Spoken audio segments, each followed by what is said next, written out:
Cyber Uncut. Discover the changing face of business, government and national security as Australia navigates the cyber revolution. Well, g'day everyone, it's Liam, Garman and Dan Croft, the team at Cyber Daily, back with another episode of the Cyber Uncut podcast. Yes. Dan, now we have a little bit of a different edition today because David Hollingworth is over in Orlando, Florida. Yes. Or Flow Rider. He's over in Flow Rider, and we're actually going to be cutting across to him because he did an interview when he was over there. Yeah, with ThreatLocker. With ThreatLocker, with those, their amazing experts over there. Now, what we're going to be doing later in this podcast is we're going to be cutting across to David. You and I haven't even listened to what he's about to talk about. No, the podcast or the interview is not actually live for us yet. I will be listening. I'm quite intrigued. It's going to be uncensored, uncut. Yeah. We did promise it. It is Cyber Uncut. So exactly. David, we'll be cutting across to him shortly. But before we get to that big world in artificial intelligence, apparently everyone's uninstalling ChatGPT. Yeah. So ChatGPT, Chat. yeah, the leader in this kind of AI marketplace is they're facing a 295% jump in uninstalls. That's massive. And, you know, I don't know if anyone else has been following this whole thing with Anthropic and the Department of Defense, Department of War. But the Pentagon was looking to work with Anthropic. And Anthropic had a few concerns with what they wanted regarding domestic surveillance of American citizens and completely autonomous weapons. So Anthropic is out of the picture. Their deal, gone. I think Trump actually said that there would be a supply chain risk or something like that. Quite, tantrumy. Anyway, so OpenAI, big friend of Trump, has put their hand up and said, we'll do this deal. And people aren't happy about it. So the data regarding the uninstall rate of 295% was provided by market intelligence firm Sensor Tower. And it really demonstrates this kind of public distaste for OpenAI following this. So the usual day-to-day uninstall rate for context was about 9%, sits now at 295%. Additionally, the US downloads dropped 13% day over day. Anthropic, however, by not taking this deal, is reaping the benefits. They have, I think, a download rate that is up now 37% day on day, 51% as of the 28th of February, which is very, very great for them. You know, when you think AI, you think OpenAI. So they're taking on the Titan. So what does it mean in real terms? Like, you know, it's quite a large unsubscribe rate, well, deletion rate, I guess. But yeah. Do we have hard numbers of what this equates to? Because I feel like a lot of people you can get the code for it and use it to build your own programs, but surely most people just use the website, right? Well, that's what everyone I know does. Yeah. You know, I don't think it's going to be a drastic thing. This is largely a mobile download thing, I think. like a mobile app. Yes. So I think that's where it mostly translates. I mean, look, if you think that's going to stop the Pentagon or Pegasus or any other foreign intelligence service that we don't need to name monitoring you, you're I don't think OpenAI is shaking in its boots too much. Yeah. However, OpenAI has released a statement regarding this. Yeah. They clarified that it would not allow its technology to be used to spy on the American people, which is one of the major concerns. So in a post on their website, they wrote, throughout our discussions, the department made clear it shares our commitment to ensuring our tools will not be used for domestic surveillance. To make our principles as clear as possible, we work together to add additional language to our agreement. This language makes explicit that our tools will not be used to conduct domestic surveillance of US persons, including through the procurement or use of commercially acquired personal or identifiable information. The department also affirmed that our services would not be used by the Department of War intelligence agencies like the NSA. Any services to those agencies would require a new agreement. Now, they also claimed that the agreement they had with the DoD was even stricter than what Anthropic had. They said they have arguably the strictest terms of their agreement. So that means fully autonomous weapons, not allowed. Domestic surveillance, as we said, not allowed.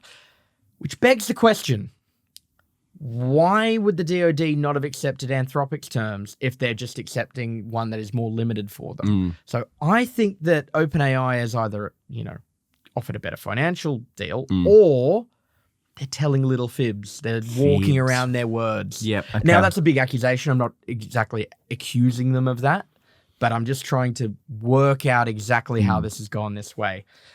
Because Anthropic is benefiting. Yep. Their deal was apparently less strict. Why? So, looking at all of this, the partnership between OpenAI and the Department of Defense, based or cringe? You know my opinion on AI. I would have to say cringe. Yeah. But that's not an OpenAI thing. If Anthropic had done the same deal, also cringe. Yeah. You know? Yeah. I've seen our colleague Rob Doherty from Defense Connect. He's shown me early uses of AI in warfare, and it's quite scary. Like what exactly? Like targeting with drones. Oh, yeah. And that's been around for a while now. But it's probably actually quite a good use of it at the end of the day, Yes. because you minimize civilian casualties. But I always get concerned with things like hallucination and mistakes. Oh, but of course. That also happens with Which humans. is why you can't have fully automated remote weapon stations, right? Because Exactly. you can't have a human out of the loop. But with the wording here, they're both saying we're not allowing fully automated weapons, Yeah. which is a good thing. And I hope OpenAI sticks to that. But I mean, automated's fine, provided there is a human in the loop. exactly. I mean, in terms of the trigger. Yeah, exactly. Like, Yep. if an AI gets something wrong, you don't want to accidentally shoot a civilian Yeah. or a friendly or Yeah. whatever it is. I also did hear a funny thing where this drone targeting could be easily fooled if you were to wear a box on your head. Yeah, probably. That checks It out. can, even though you might be wearing the camo of the enemy, it will see a box on the head and go, Box. can't tell. Yeah. Can't tell if that's an enemy or not. Yeah. But that's a bit of a tangent. But yeah, a bit of a weird one. Yeah, I'd print off some kind of I feel like I'd probably print off like a QR code and stick it on my back. And then there would be like a lot of like malicious code in that QR code. Or really go like meta on this. I wouldn't be. I mean, I don't know exactly how these tools and these drones process information, but if it is literally downloading information into large language models or something like that, and that would work, I wouldn't be surprised if something like that becomes some sort of guerrilla digital warfare. 100%. If anyone from the US Department of Defense is listening to that idea about putting QR codes on the ground and Chinese drones can scan it and self-destruct, here to have a chat. Yeah, here you're to welcome. Chat. You're welcome. You're welcome, White House. Yeah, we're here all day. Moving on. Okay, Yes, back to Australia. Back to Australia. Commonwealth Bank self-reported was $1 billion in fraudulent activity. Yeah. Now, I will clarify, this isn't something that Commonwealth Bank as an organisation has been doing. They haven't launched this fraud. No. So they reported themselves to, I believe, New South Wales Police, after they yeah. found one of the largest fraud cases the bank has ever faced. It's wild. And it's not just them. There are other big four banks facing the same, which we will get to. So the fraud racket, the bank was first alerted to it after two whistleblowers lodged complaints via the bank's Speak Up fraud reporting platform. And they said that this fraud platform reportedly obtained roughly $1 billion in illegitimate home loans. Wow. And AI played a part in this. All home loans. Yeah. Wow. That is the majority of it. I think there Yeah. were certain other things, but home loans were like, that was the big factor here. Now, AI did play a part in this. That's where it kind of becomes relevant for us. They did not disclose how. Yeah. That is still kind of a bit of a secret. So, I mean, look, this isn't gospel because obviously if we don't know, we don't know. Exactly. But we would assume maybe fraudulent bank statements, things like that. You would, yes. Yeah. That was the first thing that came to mind for me. But again, they haven't clarified exactly. So the two whistleblowers accused a lender and a mortgage broker within the bank's private banking division of forging income statements. Oh, there you go. There you go. Yeah. I wrote the story. I've forgotten details. According to one of the whistleblowers, the two engaged in document forgery in order to secure home lending approvals. So after it did its own investigation, CBA reported the incident to police to determine which loans are involved and which shell companies might have been involved. Now, neither police or the bank have disclosed the AI use. A spokesperson for New South Wales Police told Information Age, great publication, that the State Crime Command's Financial Crime Squad, say that 10 times fast, will be meeting with representatives from the bank this week to kind of iron out those details. And Commonwealth Bank has been investigating this for a while. July last year, they begun this fraud investigation. but they really ramped up this investigation after rival Big Four, National Australia Bank, or NAB, faced $150 million worth of fraud. Yeah. So this is going around.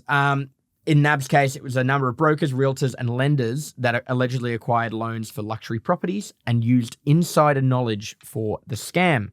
Oh, was that the Penthouse? I believe, yeah, that's the name of it. Scam. It was Penthouse Syndicate. Penthouse Syndicate. Yeah. Yes. So, I believe ANZ and Westpac are both doing their own investigations. Yeah, because they had people inside the banks, I think, that were doing it. Yeah. Hey, and you know what? Credit to CommBank for working with the police on that. Yeah. Well, they're doing the right it thing. on. Yeah, because I mean, at the end of the day, you know, this is such a hard thing to combat, because if you are talking about falsifying income statements, and someone, let's say it could be a borrower that's doing it. And I'm sure some of these in the billion, I'm sure some of them might be connected. I'm sure some of them are just a lot of very opportunistic people out there that have had a crack.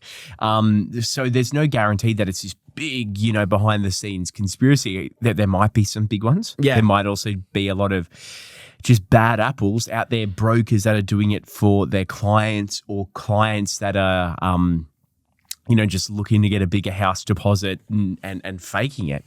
But at the end of the day, you know, if you're a mortgage broker, you're only as good as the information that you've been given. So if you've been given, and there was this meme where it was like a few weeks ago, you're like, oh, you know, seeing less AI generated content. Oh, wait, I'm seeing less AI generated content. We know that it's getting so good, and we know that it's everywhere, that reasonably, if you're a broker and you see all this, well, you wouldn't necessarily think that the person's lying, right? Well, yeah. And if you're a bank and they kind of tick all the boxes, you wouldn't necessarily expect they're lying. So good on them. I mean, sunlight's the best disinfectant in this case. Yeah. So working with the authorities is the right thing to be done. Yeah. I will add one thing. Apparently, this Penthouse Syndicate was led by a former NAB and CBA banker named Andrew Hu. Yeah. That was based on other reporting. I don't know exactly if he was involved. I don't want to defame the bloke. Yeah, Penthouse Syndicate is not necessarily linked to the CBA fraud. I will clarify. Yep. But that's where the investigation is going. Yeah, I think it was, the CBA one's like the biggest since then, but all credit to them for that. Yeah, absolutely. Now, hacktivists have been going after DHS and ICE. Yes. So based or cringe. I'm kidding. We are not doing based or cringe for DHS. You know my answer here. Yeah, I'm never going to back a hacker of any kind, but no. So I thought you were about to say I'm never going to back ICE, but no. Okay. Well, yeah, there's no but. Okay. No. So this was an alleged breach first reported by a non-profit called the Distributed Denial of Secrets, which is a great name. That's quite a good name. Shout that out. That's a good name.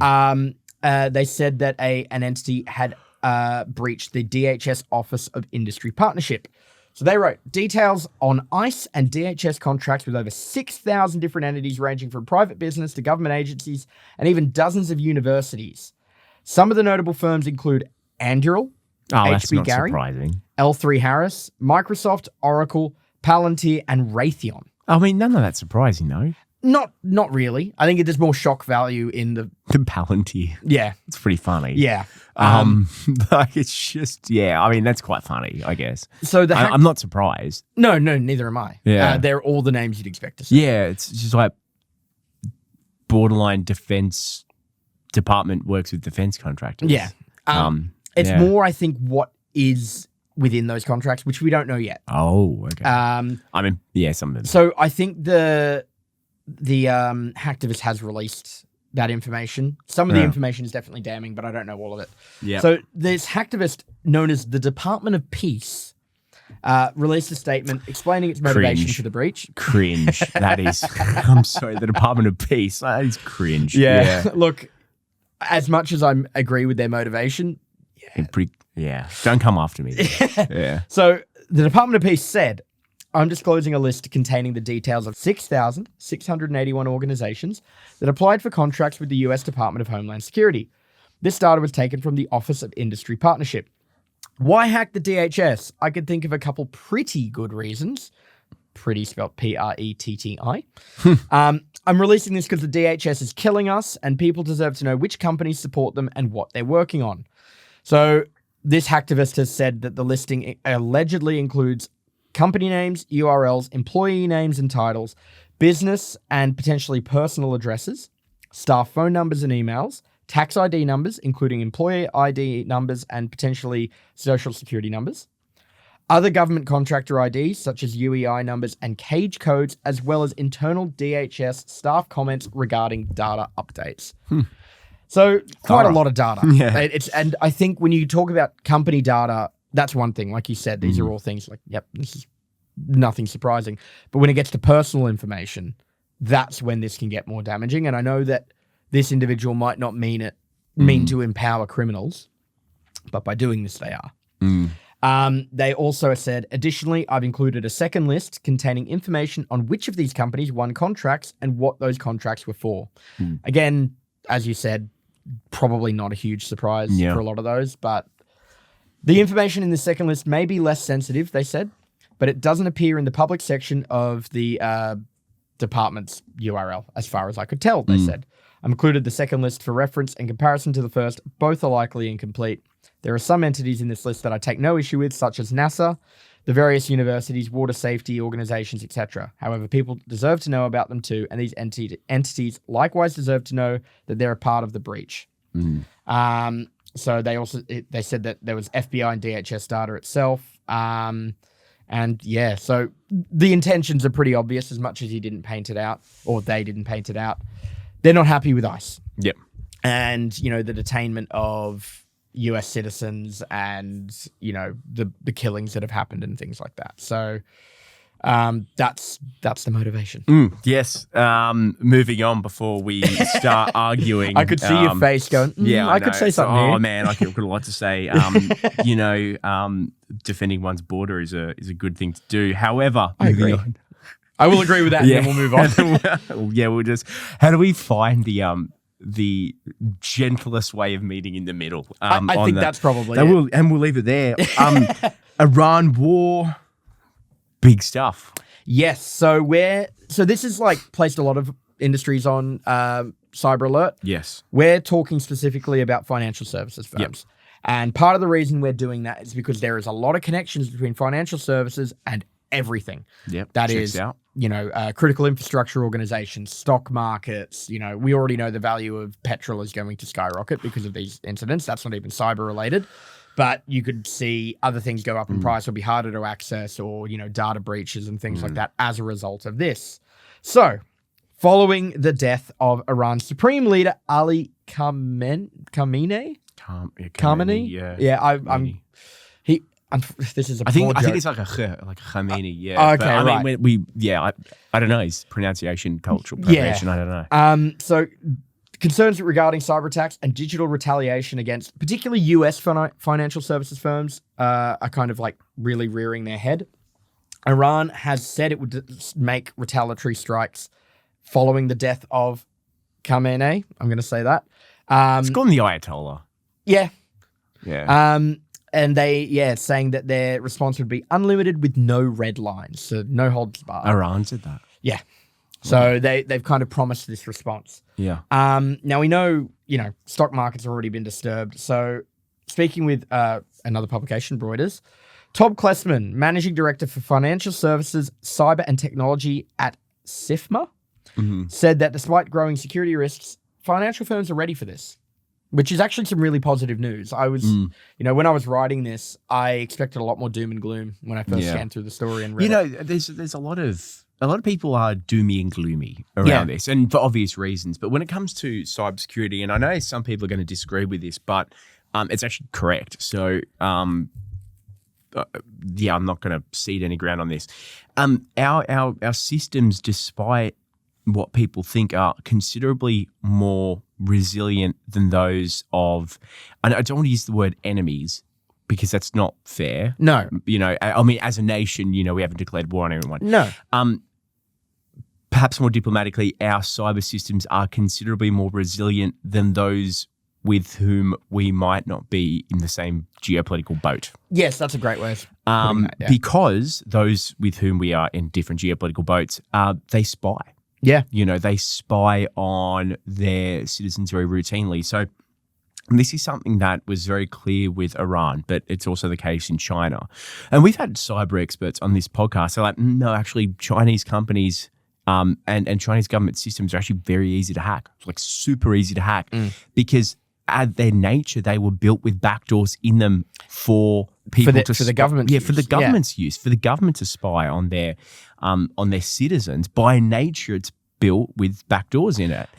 Yeah. Whereas ours by nature isn't. Now, it's not to say that obviously when companies roll over and give their data to the US government, like examples that we've spoken about literally in the last 15 minutes, but it is far more infrequent. For example, when we were talking about, there was that whole rigmarole a few years ago as to whether Apple will work with the FBI to... Yep. And the fact that caused what was so almost groundbreaking in the West, because we had this almost philosophical discussion as to where liberties lie. Do people have the ability to have their phone free from this? And then you had a multi-billion-dollar corporation then jumping in on it. You had people saying, well, I mean, if they're kind of already criminals, then what's the point? Like, just give it up. And it created this huge philosophical argument, and companies weren't willing, and Meta wasn't willing to work with the US government. Now, of course, it could be a financial motive for them to take that pro-liberty stance, but at the end of the day, it caused such a philosophical debate that's actually not seen elsewhere. So when it comes out that that Mossad was, they came out and admitted this week that we've known where the Ayatollah's been for the last 10 years, and we've known his every movement for 10 years because we've hacked their traffic cameras and we've been following him. We knew which building he was in at any one time for several years now. By nature, our systems are considerably more resilient. So to your point, which is, well, actually maybe our financial services are ready. Yeah. Maybe some of our big companies are ready. It might not be incorrect. Well, I think another really good point, just to kind of put that in a really, really clear context. I did an interview a couple years ago with CrowdStrike.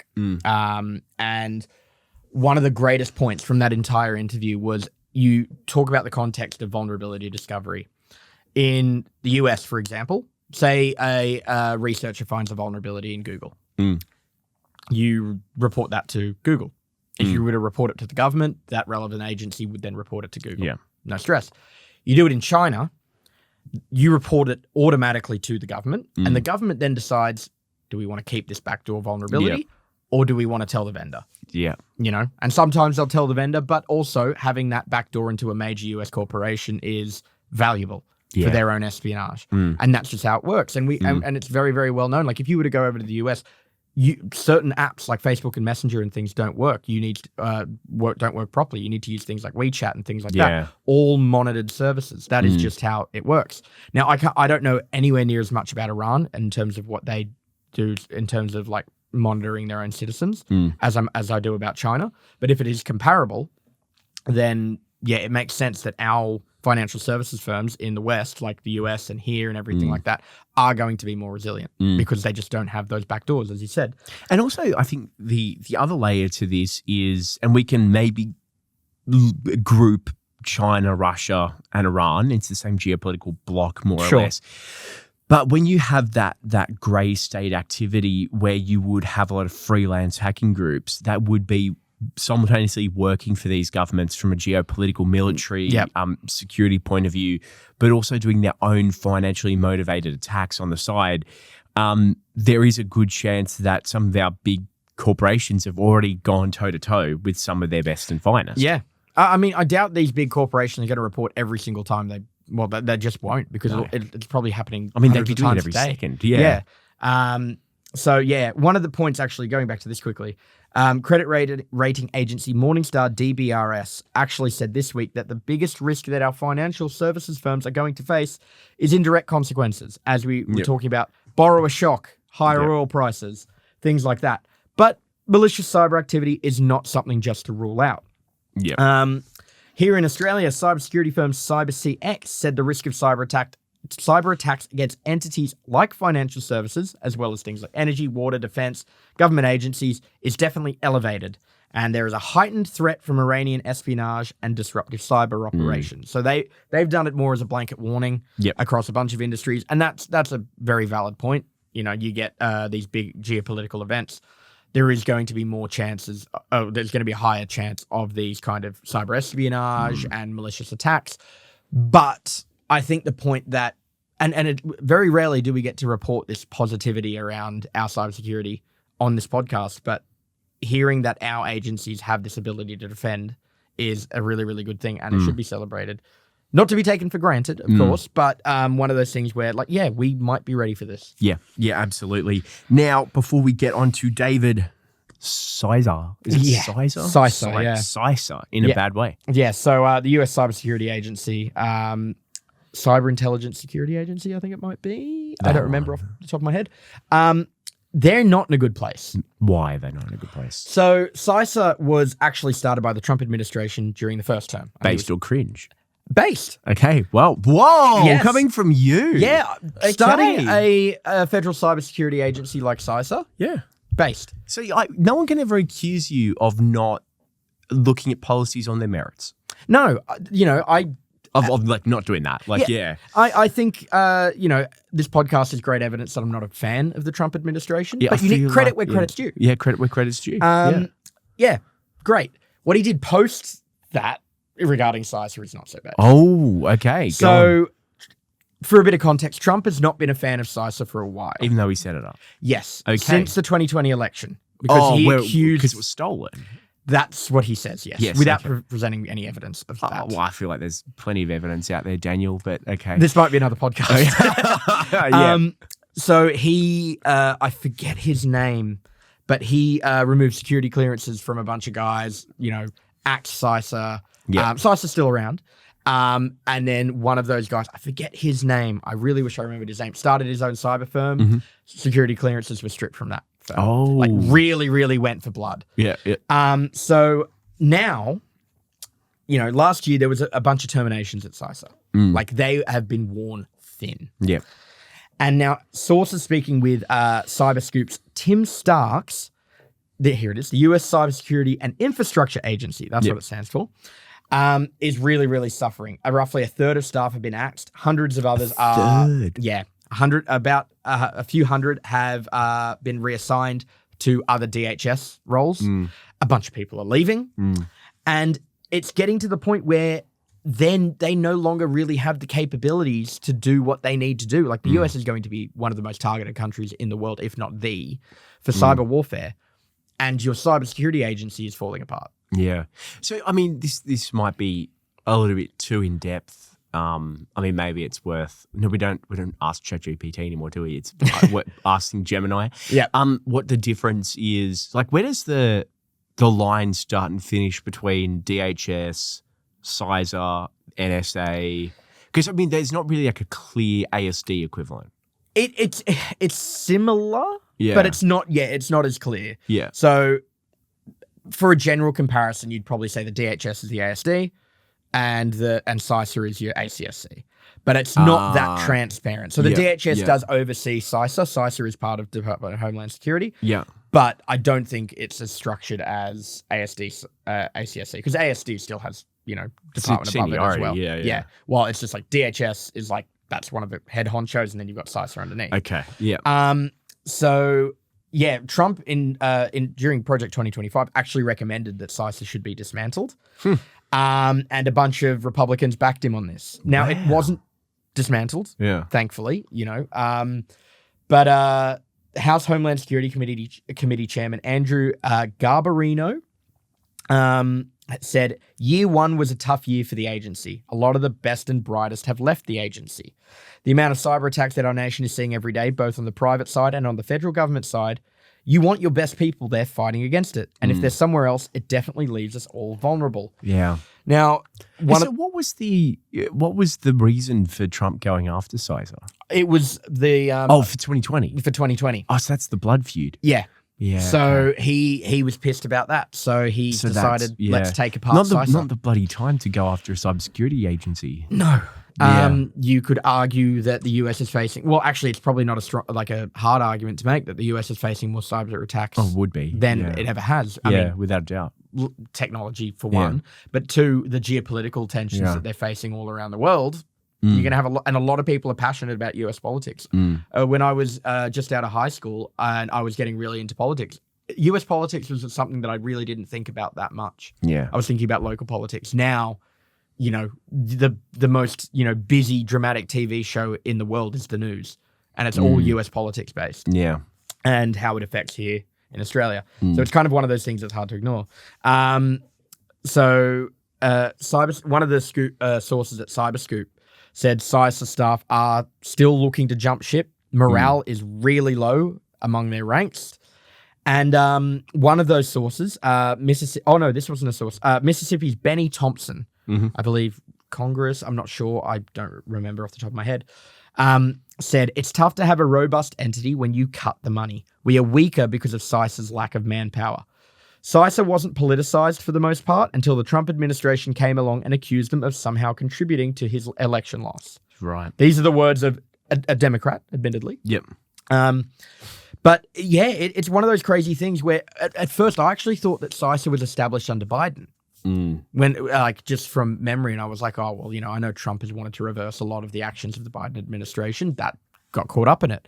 No, his administration, it was 2018. That was under his power that CISA was formed. So seeing him turn on it so quickly is actually quite upsetting because, like I said, not a Trump guy.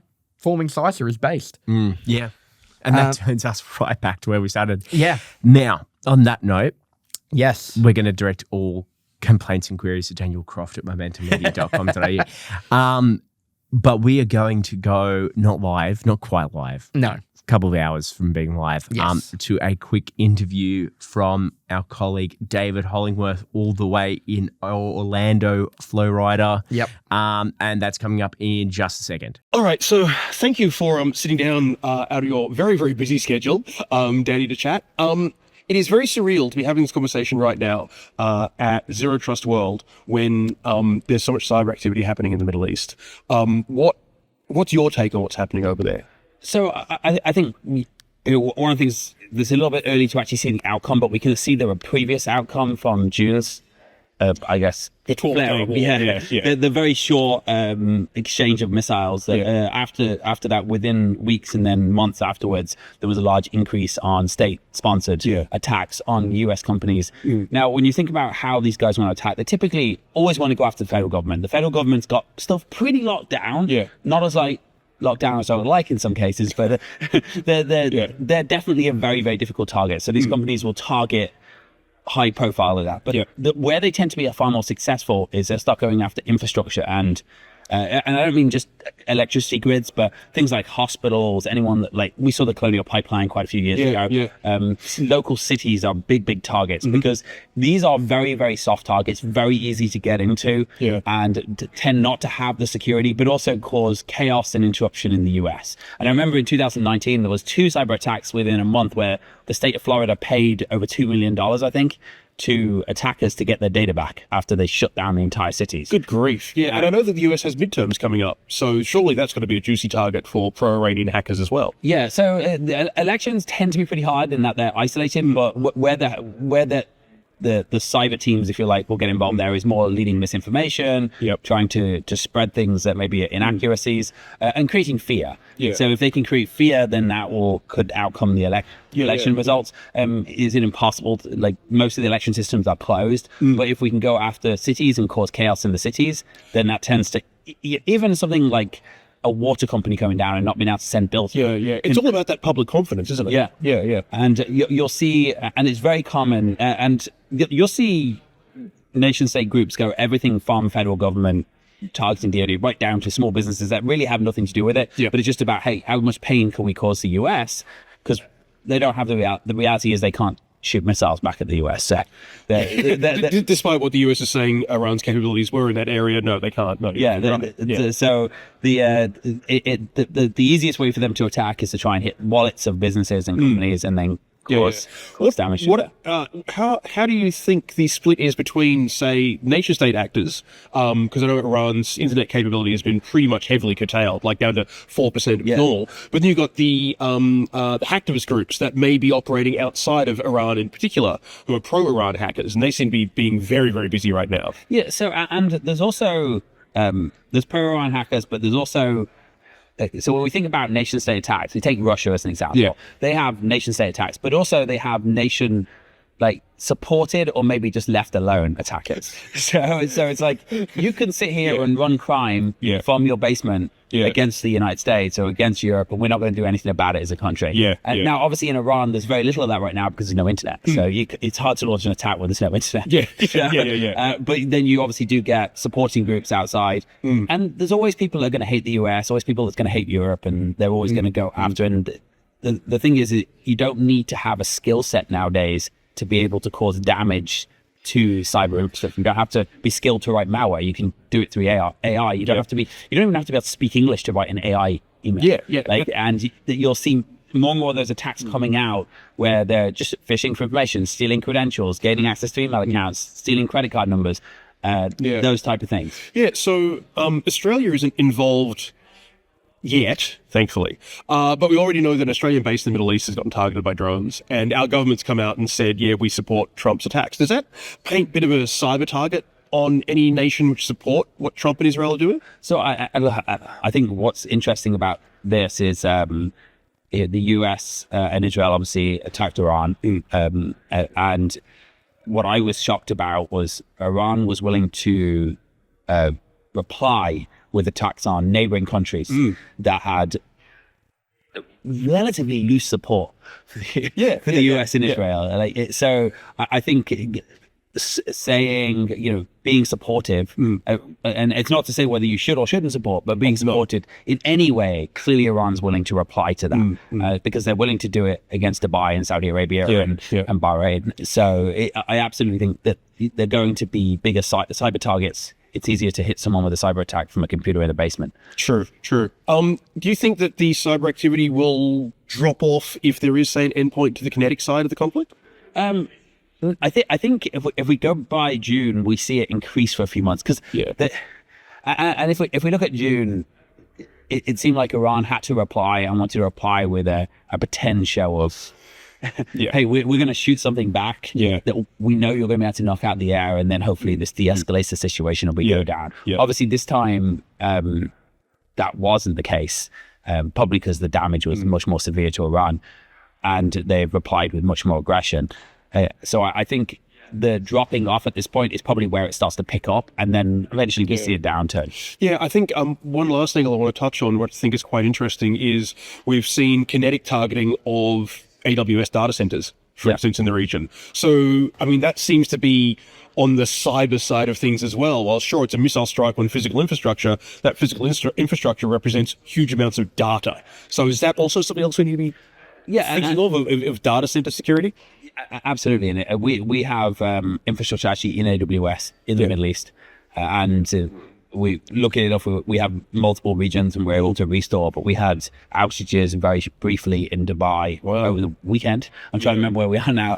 So over the weekend, and it was resolved very, very quickly because we were able to fail over. So I think those types of attacks, but even just DDoS attacks on the infrastructure, limiting liners, especially Iran's such a big landmass. It's huge, being able to cut all directional traffic that way is very, very easy to do. So that's another way they can cause damage to the rest of the world without necessarily even having to launch a missile. All right. Danny, thanks for your time. I'll chat to you tomorrow. And we're back. I hope you enjoyed that interview with Cyber Daily's very own David Hollingworth. Now, Dan, I think that's all we've got time for today. I think so. I think we've unpacked the world of cybersecurity. Thank you so much for your amazing expertise. Oh, thank you. It was very political, this podcast. Well, yes, but you and I very diplomatically didn't bother engaging. No, as in locking horns. Yeah, exactly. This is about cybersecurity. Yeah. Rather than political. All roads lead to cybersecurity. That's what they say. But that's all we have time for today on the Cyber Uncut podcast, and we'll be back at the same time next week. And until then, bye-bye.